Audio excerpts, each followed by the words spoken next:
সেটা অনেক ফুটবলারই বুঝে না, মনে করে ফুটবল খেললেই টাকা। ইয়াং ফুটবল প্লেয়ার যারা আমাকে ফলো করেন, আমার ভিডিও দেখেন, নতুন বল রিসিভ করছি, সো পাম্প করে দেখে নিলাম, তাদের জন্য তিনটা গুরুত্বপূর্ণ, আপনার ফুটবলার হওয়ার জন্য তিনটা যে কি, এই তিনটা কি আপনাদের সাথে শেয়ার করতেছি। প্রথম যে বিষয়টা হচ্ছে, ফুটবলের যে বেসিক বিষয়গুলো আছে আপনি মাস্টার হয়ে যান। এই বিষয়গুলো এত বেশি পরিশ্রম করেন, এত বেশি প্র্যাকটিস করেন, যাতে এগুলো আপনি চোখ বন্ধ করেও কাজ করতে পারেন।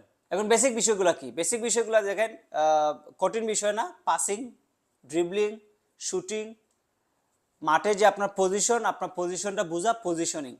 এখন এই বিষয়গুলো যদি আপনি মাস্টার হতে চান, আপনি টিমের সাথে ট্রেনিং করেন, আপনি যখন দেখবেন যে আপনি একটা বিষয়ে এতটা পারফেক্ট না বা ভালো হচ্ছে না, আপনি একা প্র্যাকটিস করেন। ইন্ডিভিজুয়াল ট্রেনিংয়ের কোনো বিকল্পই নাই। ফুটবলে প্রাইভেট পড়ার মতন ইন্ডিভিজুয়াল ট্রেনিং করতে হবে, এটা খুব ইম্পর্টেন্ট বিষয়। এবং সেকেন্ড যে বিষয়টা, সেটা হচ্ছে আপনাকে শৃঙ্খল, ডিসিপ্লিন। এখন আপনি মাঠের ভিতরে এবং মাঠের বাইরে ডিসিপ্লিন থাকতে হবে। এর আগে আরেকটা বিষয় বলে নেই, যারা ইয়াং ফুটবল প্লেয়ার, প্রথমেই টাকার পিছনে দৌড়বেন না, প্রথমে মানুষকে দেখানোর পিছনে ঢুকবেন না, যে না আমি ফুটবল খেলে আমি শো অফ করবো, না আমাকে টাকা অর্জন করতে হবে বা টাকা আয় করতে হবে, আমি ওইখানে খেলবো, ওইখানে যাব। এই বিষয়টা যদি মাথায় ঢুকে যায়, অল্প বয়সে আপনি ভালো ফুটবলার হতে পারবেন না, কারণ আপনার নেশা তো টাকায়। ফুটবল খেলতে হবে আনন্দের জন্য, নিজের স্যাটিসফ্যাকশনের জন্য। টাকা তো আসবে, আপনি যখন প্রফেশনাল ওয়েতে চলে যাবেন, আপনি যখন প্রফেশনাল হবেন, টাকা তখন এমনিতেই আসবে।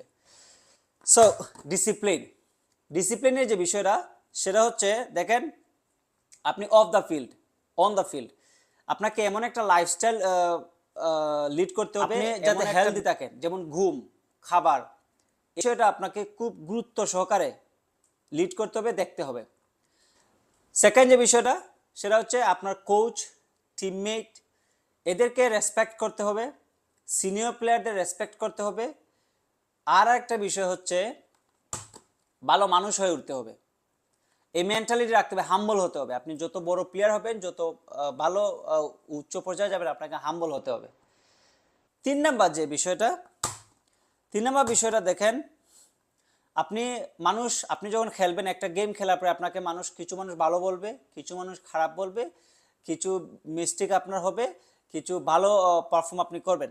সো এই একটা গেম থেকে আপনাকে কয়েকটা বিষয় নিতে হবে। আপনি মানুষ যখন ফিডব্যাক দিবে, আপনি ওই বিষয়টা ভালো করেন না, এটা পজিটিভলি নিতে হবে, এবং এই মাইন্ডসেটটা থাকতে হবে যে না, আমাকে উনি খারাপ বলছে, আমি ওইটা ইমপ্রুভ করার চেষ্টা করব। অ্যাগ্রেসিভ হওয়া যাবে না। আরেকটা বিষয় হচ্ছে, মিস্টেক যে করলেন, এটা শুধরানোর মাইন্ডসেট থাকতে হবে, যে আমি এই মিস্টেকটা করছি না, এটা আমাকে আসলে শুধরাইতে হবে।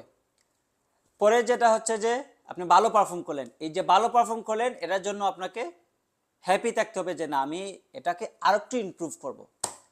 এই তিনটা বিষয় আপনি প্রথমে হচ্ছে বেসিক বিষয়গুলোতে মাস্টার হয়ে যাবেন, বেসিক বিষয়গুলোতে বেশি বেশি কাজ করবেন।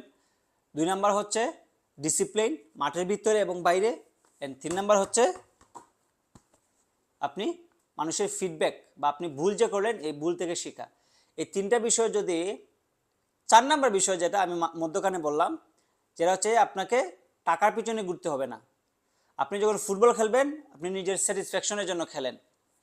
টাকা আপনি যখন প্রফেশনাল হবেন, একটা বিষয় যখন প্রফেশন হিসেবে নেবেন, তখন টাকা এমনিতেই আপনি দেখতে হবে, কারণ প্রফেশন হিসেবে নিয়ে গেলে তো টাকা ছাড়া কিছু করা যাবে না, খেতে হবে তো। সো তার মানে প্রফেশনাল হওয়ার আগে না, প্রফেশনাল হওয়ার পরে টাকার কথা চিন্তা করবেন।